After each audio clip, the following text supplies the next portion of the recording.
화날 때 막말하는 상대, 화날 때 헤어지자고 하는 상대. 감정적일 때 감정적으로 말하는 것에 대해서 생각을 해봤습니다.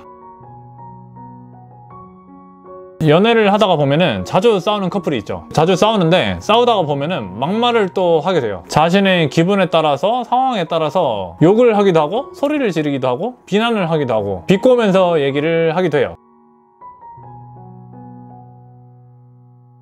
근데 연인이라거나 친구도 그렇긴 한데, 친구나 지인들, 뭐 연인들 다 똑같은데, 연인이라는 신분은, 가치는 나의 감정 상태에 따라서 그 가치가 변동하는 게 아니에요. 내가 화가 나더라도 연인은 연인이에요. 연인이라는 대상은 말을 함부로 해도 되는 대상은 아니에요. 근데 사실 함부로 말을 해도 되는 대상은 없겠죠? 포인트는 나의 감정 변화에 따라서 상대의 가치가 같이 변동하는 대상이 아니에요. 내가 기분이 좋을 때는 아이고 우리 공주님 하면서 받들어 모시고 싶고, 내가 기분이 나쁠 때는 막 소리 지르고 고함치는 그런 하인이 되는 그런 관계가 아니에요. 그리고 나아가서는 세상에 어떤 관계든지 내 감정에 따라서 관계의 가치가 변하는 관계는 없다고 생각해요.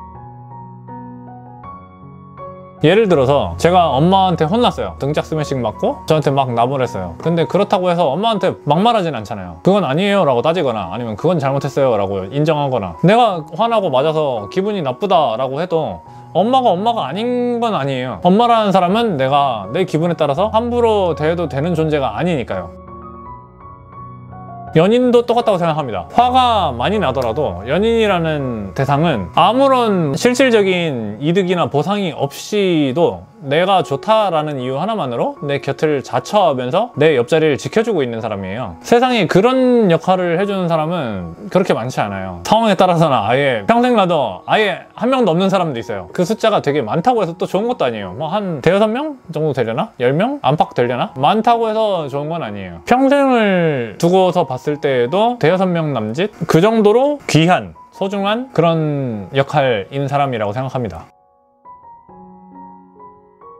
감정이라는 건 원래 실체가 없어요. 안개같이 꽉 막혀 있다가도 한순간에 그냥 싹 거치는 것처럼 순식간에 맑아지기도 합니다. 감정이라는 거는 그렇게 끈질기지도 않아요. 그냥 별거 아닌 거에 그냥 없어지기도 하고 사라지기도 하고, 언제 그랬냐는 듯이 기억이 안 나기도 하고, 되게 나빴다가도 좋아지면 그 나빴던 거는 하나도 기억이 안 나기도 해요. 엄청 무책임해요. 느껴지는 건 되게 심각하게 느껴지는데, 그런데 말은 달라요. 말이라는 거는 실체가 생겨버려요. 듣는 사람이 생겨요. 말은 내 안에서 나가는 순간 공표하는 거예요. 밖으로 빠져나가면 그거는 실체를 가지게 되고 공표가 되는 거예요. 말은 나를 나타내고 나의 입장을 보여주는 거예요. 나를 대변하는 거고, 말 자체가 나와 같다라고 봐도 무방한 거죠. 감정은 무책임하고 허상이고, 감정에 대해서는 되게 무책임해도 상관없어요. 내가 기분이 나빠도 되고 좋아도 되고, 상대를 싫어하는 감정으로 생각해도 되고 좋아하는 감정으로 생각해도 돼요. 근데 그걸 통해서 말이 되면 그건 조금 다른 문제죠. 말은 실체를 가지니까요. 그런데 그렇기 때문에 무책임하고 실체가 없는 것을, 그걸 기반으로 실체를 가지는 것을 배출해버리면 너무 위험하다는 거예요. 말은 내가 책임을 져야 되는 거거든요.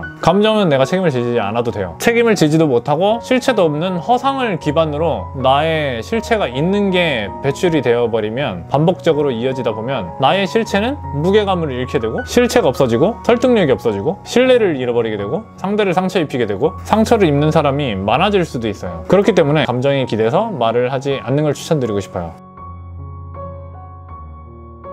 막말을 하는 걸 넘어서 나쁜 감정 때문에 헤어지자라고까지 말하는 사람들도 있어요. 싸울 때마다, 감정적일 때마다 헤어지자라고 말을 하는 사람들이 있는데, 연인이라는 존재는 인생에서 그렇게 많은 숫자는 아니에요. 기억에 남는 연인이라는 거는 그렇게 많은 숫자도 아니고, 기억에 남을 만한 연애라는 거는 그 내 인생을 통틀어 봤을 때에도 그렇게 많지 않아요. 그런데 그 관계에 종지부를 찍을 수도 있는 헤어짐, 이별을 얘기하는 단어를 말하는데, 실체가 없는 감정을 기반으로 해서 입 밖으로 내는 거는 너무 위험하고 리스크를 안고 가야 되는 행동이라고 생각해요.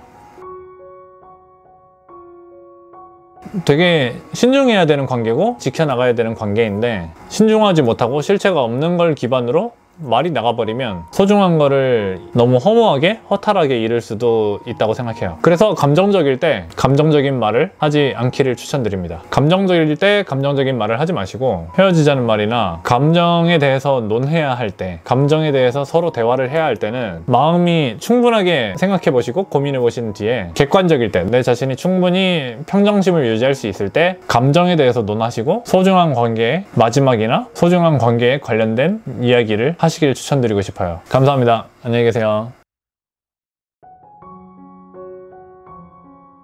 헤어지자는 말이나 감정에 대해서 얘기할 때는 감정에 기반하지 마시고 냉정하게 생각하시고 상황과 나의 상태, 상대방의 태도, 입장 등을 충분하게 고려해서 신중하게 말씀하시길 바랍니다. 감정적일 때 감정적인 말을 하지 마시길 바랍니다. 근데 반대의 상황도 있어요. 내가 평온하고 평정심을 찾았을 때는 감정적인 말을 좀 해도 된다고 생각합니다. 감정이 매우 안정적일 때에는 감정적인 단어 선택 뭐 이런 걸 하면 오히려 분위기를 띄우거나 웃기거나 개그의 소재로 사용될 수도 있습니다.